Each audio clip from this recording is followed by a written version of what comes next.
Lezi indaba zehora lokuqala sikwethulela zona bukhoma ekomkhulu le-SABC e-Auckland Park eGoli bukele nazi ezinohlonze emini nje.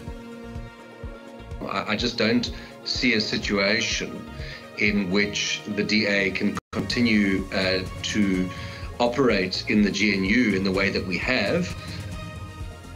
I-DA sinikeze umengameli wezwe uCyril Ramaphosa amahora angama-48 ukuba kaxoshe ongqongqoshe be-ANC abanindeke ezenzweni zenkohlakalo ngemva kokuba ekhomba indlela iphini likangqongqoshe wezohwebo nezimboni osuka ku-DA u-Andrew Whitfield.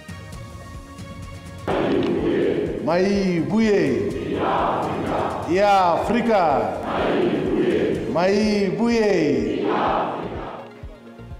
Lo bengunobhala jikelele weqembu umkhonto wesizwe uFloyd Shivambu kusamemezeleke ithimba elizohola izingxoxo njengoba eqhubeka nohlelo lokuthola ukuthi ingabe sikhona yini isidingo sokusungula iqembu lezombusazwe elisha. We embarked on an operation this morning, intelligence-driven type of an operation, whereby 2 of the suspects were intercepted. Selitholakele ibhunge elineminyaka eyi-19 uKamokhelo Bawukudi nowathunjwa ngasekuqaleni kwale nyanga esendleleni ebuya esikoleni eBloemfontein eFree State.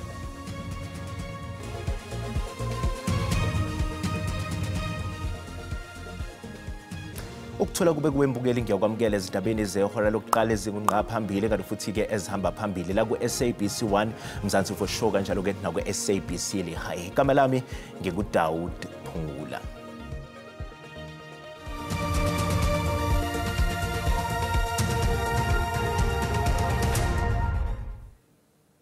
Obeyiphini likangqongqoshe wezohwebo yezimboni kanye-ke nokuncintisano u-Andrew Whitfield uthi ukushiya uhulumeni wobumbano kungenye-ke zezinto i-Democratic Alliance engazenza. Lokhu kuza njengoba kumholi we-DA uJohnston Hazen eseyalele kumengameli wezwe uCyril Ramaphosa ukuthi-ke axoshe ongqongqoshe be-ANC abasolwa ngokubandakanyeka ezenzweni zenkohlakalo. Kungenjalo ukuxoshwa kuka-Whitfield kuzomdonsela amanzi ngomsele. I-Democratic Alliance sinikeze umengameli wezwe uCyril Ramaphosa amahora angama-48 ukuthi achaze malungana nalokho ekubiza njengokuxoshwa ngendlela engenabo ubulungiswa kwephini likangqongqoshe wezohwebo izimboni kanye nokuncintisana we-Andrew Whitfield. Leli qembu lithi ukushiya phansi kahulumeni wobumbano kungezinye zezinyathelo elingazithatha. I just don't see a situation in which the DA can continue to operate in the GNU in the way that we have. I think that there are a number of options at our disposal. Leaving the GNU is one of them. I-Democratic Alliance siyalele umengameli wezwe uCyril Ramaphosa ukuthi axoshe ongqongqoshe be-ANC abasola ngokunindeka ezenzweni zenkohlakalo. Kungenjalo ukuxoshwa kuka-Whitfield kuzomdonsela amanzi ngomsele. We're calling on the President to fire those ministers and deputy ministers involved in the Zondo Commission report, involved in serious charges of corruption, and those who have been involved in recent weeks of misleading this Parliament. Yize kunjalo, kepha ngokomthethosisekelo umengameli wezwe unalo igunya lokuqoka nokukhomba indlela amaphini ongqongqoshe ngaphandle kwencazelo. The decision to appoint, and I don't know whether it's a correct word, to disappoint or to remove or to reshuffle ministers and deputy ministers, that's the sole prerogative of the President. Wonke amehlo azobethenjo ukubona umnyakazo olandelayo we-DA uma sekuphela amahora angama-48.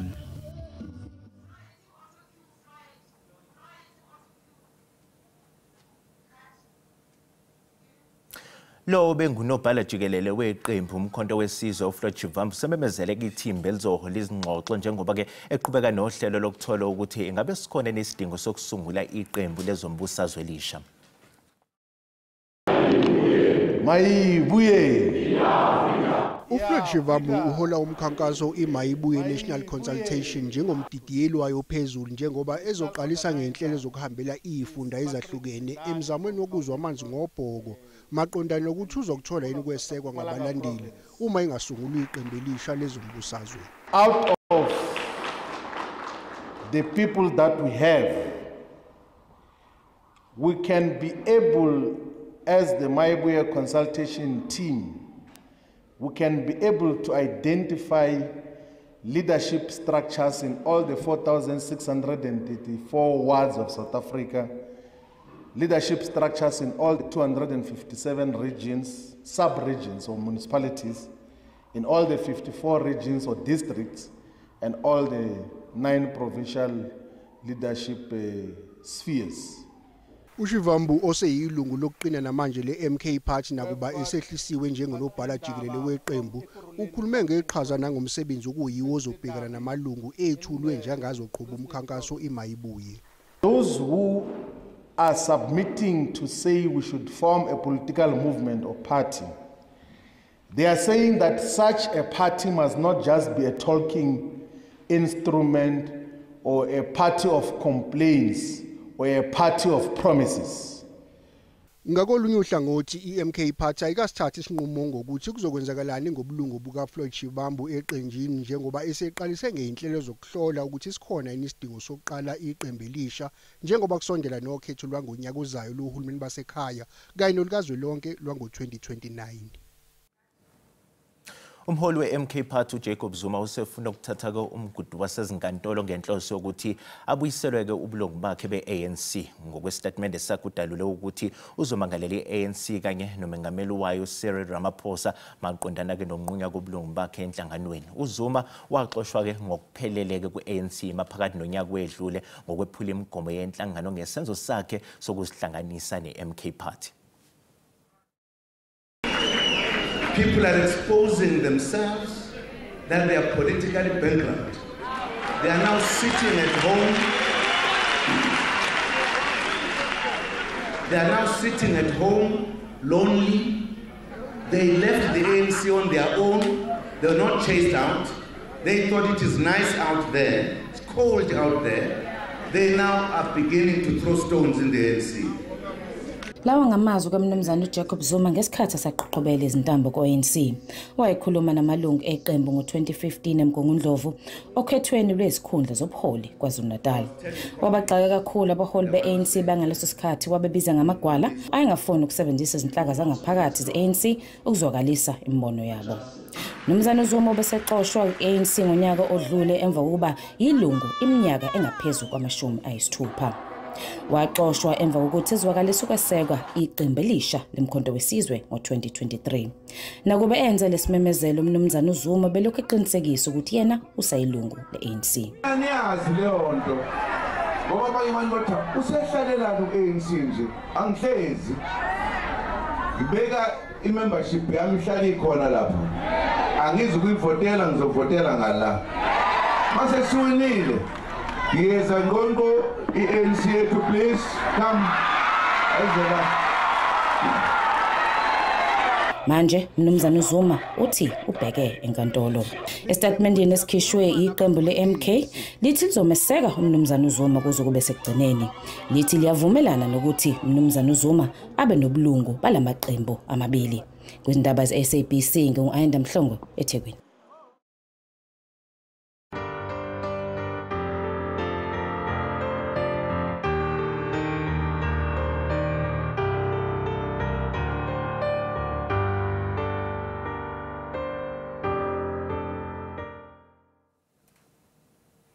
Kusaqhubeka ukuthungathwa kwezinye izidumbu zezisulu zezikhukhula e-Eastern Cape. Okwamanje isibalo sezidumbu esezitholakele ziyi100. Njengamanje ke sixhumana ke nentatheli yeziko lezindaba ze-SABC enkanise eMthatha ufundiswa Mhlekude. Fundiswa ake sikubingelele sikwamukele ezindabeni ke zasemini. Sicela nje usichazele ukuthi kuqhubekane ke namhlanje ngohlelo lokuthungatha izidumbu ezingakatholakali.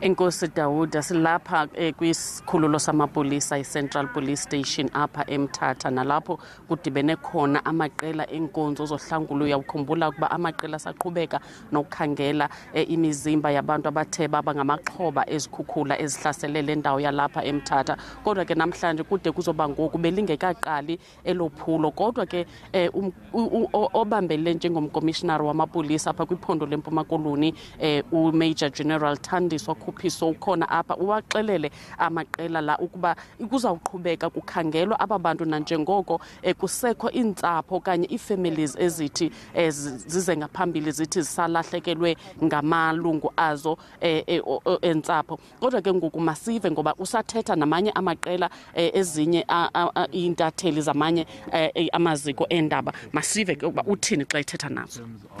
The members of the K9 unit, we understand that you've got about 6 in the province but 2 in OR Tambo district. Are you looking at increasing perhaps members of the SAPS that are able to go into the K9 unit? Already an instruction has been released by our National Commissioner out of the BOC Board of Commissions meeting that we held, that the K9 unit is going to be increased. Already there is a call-up instruction that is calling for all the members that will be trained. So before the end of this year, we are going to have an increased figure of the K9 members. And there is that psychosocial support available for the members. You've spoken about how you can see that they've taken quite a hard knock and this has impacted their well-being. Of course, yes. Within the organization, we are having our EHW, and already as we are standing here, they have been going through the counseling in one of our boardrooms here within the Mthatha Central Police Station. When it comes to counseling is something that has to happen continuously because we respond differently as different human beings. One can undergo one counseling session and be in a position to continue, but it will take them many a times repeat sessions for them to realize, or for the counselors to be in a position to get to the bottom of their hearts, because as human beings everything starts from the heart.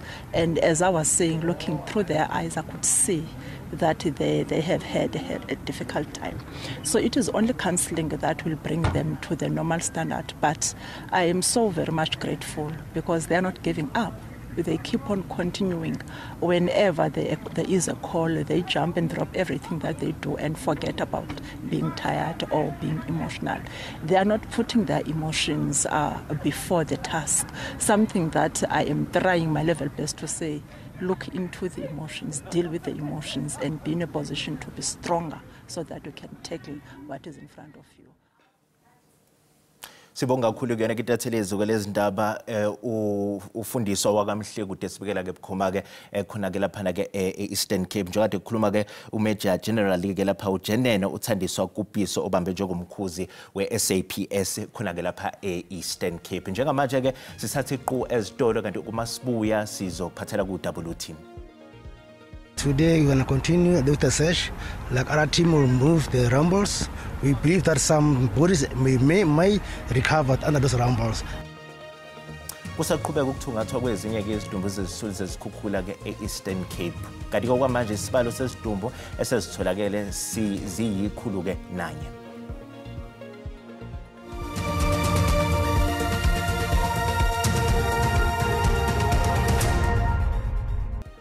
Bukele sikubingelele sikwamukela uma ngabe usanda kungena odabeni oluphambili besibiko ukuthi iDAC inikeze ke umengameli wezwe uCyril Ramaphosa amahora angama48 ukuba axoshe ongqongqoshe beANC abanindeka ezenzweni zenkohlakalo ngemva ukuba ke ekhomba indlela iphini likangqongqoshe wezohwebo nezimboni kosuka kuDA uAndrew Whitfield. Bukele sikhumbuza ukuthi lezi ndaba ziyatholakala ku YouTube na ku SABC Plus. Ngena kuzuzicinge ngamagama athi SABC izindaba na kanjani uzozithola kumjalo bazo. Isikhulu sezomnhloli uLieutenant General Dumisani Khumalo nabayisithupha solwa nabo bavele ke enkantolo ke imantshi yasePitori ngamacala enkohlakalo nokukhwabanisa. uKhumalo okhalelwe amasongo kaSigonyela esikhumulweni sezindiza iOR Tambo ke lamacala amayelana ke nokuqoka kwabantu ngongemthetho kulolu phiko. Lenhloko yophiko lezomhlolo kunguDumisani Khumalo ikhalelwe amasongo kaSigonyela izolo ngenkathi ifike esikhumulweni sezindiza iOR Tambo. Namhlanje ufaka isicelo sebheyili kanye nasolwa nabo kulamacala okubalwa kuwo nawe inkohlakalo. In respect of the merit of the charges against me, I place the following on record. I intend to plead not guilty to the charges leveled against me. I deny all the allegations against me. I will exercise my right to remain silent at this stage. My defense will be disclosed at my subsequent trial. I undertake to abide by any bail conditions this honorable court deems fit should bail be granted in my favor. Khumalo uthi akukho ncwadi egunyaza ukuba boshwe kuyakhishwa futhi uthi awekho amacala abhekene nawo ngaphandle kwalawo aboshelwe wona izolo. I've been advised to disclose to this court in terms of section 60(11)(1)(b) whether I have previous convictions and pending cases against me, and that should I disclose false information, I could be prosecuted and upon a verdict of guilty and be sentenced to imprisonment. I have no previous conviction against me. I have no pending case against me. I have no outstanding warrant of arrest. Imanje izokhipha isinqumo ekutheni ngabe bonke laba basolwa noKhumalo bayayithola yini ibhayili. Selitholakele ibhunga elineminyaka eyishumi-neshagalolunye uKamokhelo Bawkhudi nowathunjwa ngasekuqaleni kwale nyanga isendleleni ebuya esikoleni eBloemfontein eFree State. Usetholakala ephila umfundi webanga le-11 uKamokhelo Bawkhudi ofunda esikoleni Multi Du Plessis owathunjwa ngomhla zi-5 kwephezulu ngesikhathi ephuma esikoleni eBloemfontein. Okhulumela amaphoyisa eFree State uthi ngemuva kophenyo olunzulu uBawkhudi utholakale ephephile wahlengwa ngentathakusa yanamhlanje.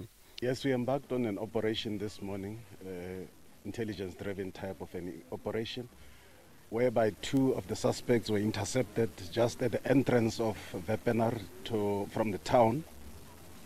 That is when you get into the township.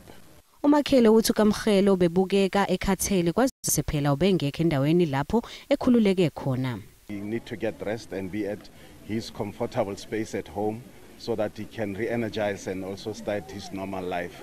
And hence I say it, maybe the family will also take him through to get some checkups or medical checkups with the practitioners. Sekuboshwa abalisa abahlanu abaneminyaka ephakathi kwama-20 nama-29 lokhu kwenza isibalo sababoshiwe kuleli cala sifinyelele kwaba-6. Presently we are looking at the charge of kidnapping and extortion because you know in the case like kidnapping there will be some demands for ransom, and that was a case in this instance whereby we responded, and I think through this multidisciplinary team led by General Adams, we managed to hit and immediately make sure that we take Kamokhelo back home safe and still alive.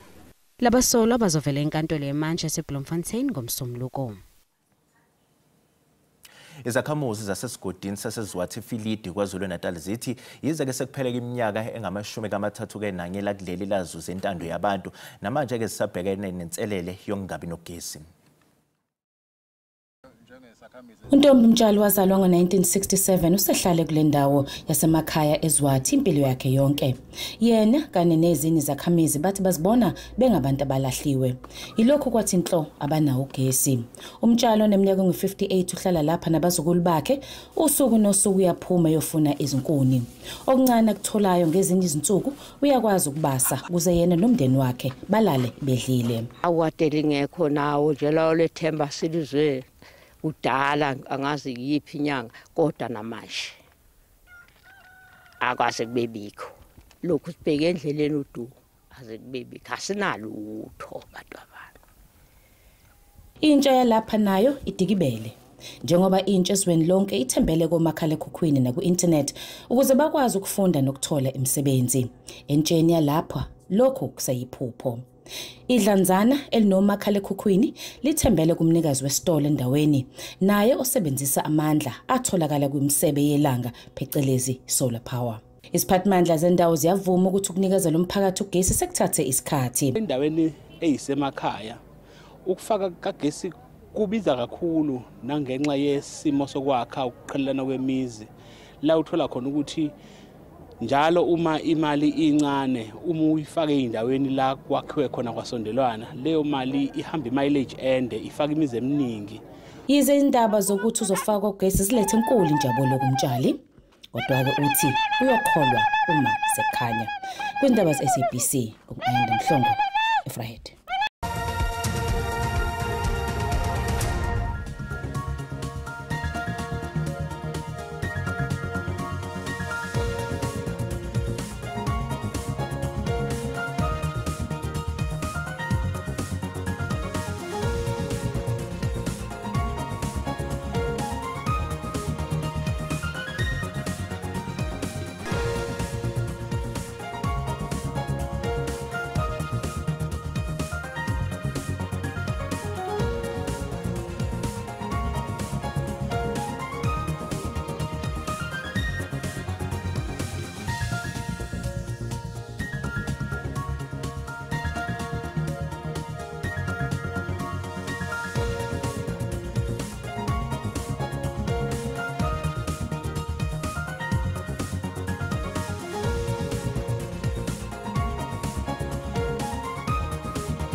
bukeli usale kahle.